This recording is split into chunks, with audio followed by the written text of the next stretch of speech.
আসলে সাংবাদিকতা খুবই একটা মানে আলোচিত একটা বিষয় হয়ে গেছে। তো সেই জায়গাটা থেকে আসলে কথা বলতে গেলে তো অনেক কিছু বলা যায়।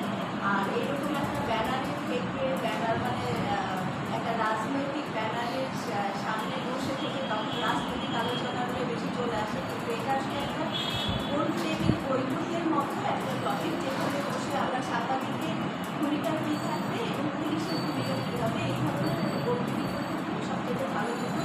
আলোচনার মাধ্যমে আমরা আমাদের বিষয়গুলো নিয়ে আসতে পারতাম।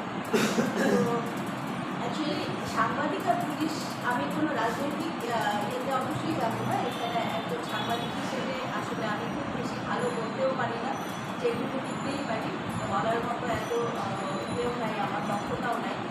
তারপর যে জায়গাতে আমি বলতে চাই যে একজন সাংবাদিক ও একজন পুলিশের ভূমিকা প্রায় কাছাকাছি, তবে সাংবাদিকের ভূমিকা পুলিশের চাইতেও আমি মনে করি যে বেশি। আর আপনারা সবাই জানেন যে সাংবাদিকরা কিন্তু একটা রাষ্ট্রের চতুর্থ স্তম্ভ বলে তাদেরকে বলা হয়ে থাকে।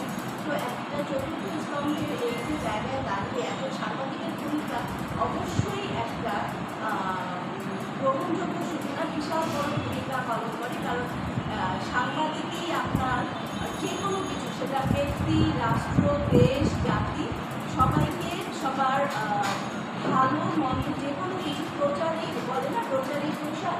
তো একজন সাংবাদিকের দ্বারাই যে কোনো ভালোটাও যেমন আমরা নিয়ে আসতে পারি সামনে, আবার দুর্নীতি, যত রকমের দুর্নীতি আছে সাংবাদিকরাই কিন্তু নিয়ে আসে।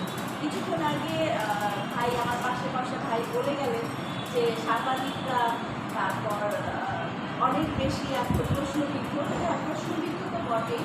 এখন কত সাংবাদিকের মধ্যে কিন্তু অনেকগুলো পার্ট আছে, এটাও আমাদের জানতে হবে যে আমি একজন রিপোর্টার, আমি কী ধরনের রিপোর্ট করলাম, সেই রিপোর্টটা কীভাবে ছাপবে, তারপর সেটা কোথায় যাবে।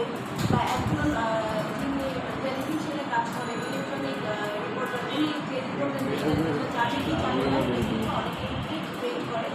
এই জায়গাগুলো আসলে আমাদের সাংবাদিক এবং পুলিশের একটা জব ডেসক্রিপশন আছে। এই জব ডেসক্রিপশনগুলো যদি আমরা একটু মাথায় নিয়ে চলি এবং সাংবাদিকদের সবচেয়ে যে বিষয়টা বেশি মাথায় রাখা উচিত, এবং আমার মনে হয় যে সবার মধ্যে এই জিনিসটাই থাকা দরকার। সাংবাদিক শুধু না, ভাইয়া যেটা বলে গেলেন যে সাংবাদিককে সহযোগিতা করতে হবে, পুলিশকে সহযোগিতা করতে হবে।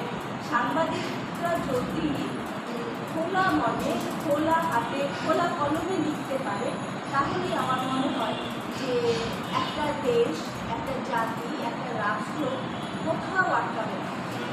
এখন আমি লিখছি, আমাকে যদি পেছন থেকে আটকানো হয়, তাহলে এখন আপনারা বলতেই পারেন যে আপনি লিখেন না কেন। কারণ আমি লিখতে পারি না এই কারণে যে আমাকে ধরে রাখা হয়, পেছন থেকে টেনে ধরে বেঁধে রাখা হয় যে এটা করা যাবে না। এই জায়গাগুলো থেকে যদি আমরা মুক্ত হতে পারি, তাহলেই আমার মনে হয় যে আমাদের দেশ বাংলাদেশ, সোনার বাংলাদেশ, এই বাংলাদেশকে আমরা অত্যন্ত সুন্দরভাবে এবং একটা মডেল দেশ হিসেবে আমরা সামনের দিকে এগিয়ে যেতে পারবো। যদি সাংবাদিকের লেখা থাকতে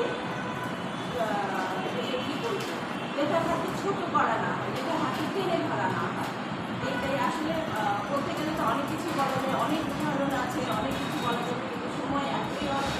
আর এই বিষয়টাকে এখানে যারা এই পার্টির যারা আয়োজক আছেন, তাদের কাছে আমার একটাই অনুরোধ রেখে আমি শেষ করছি।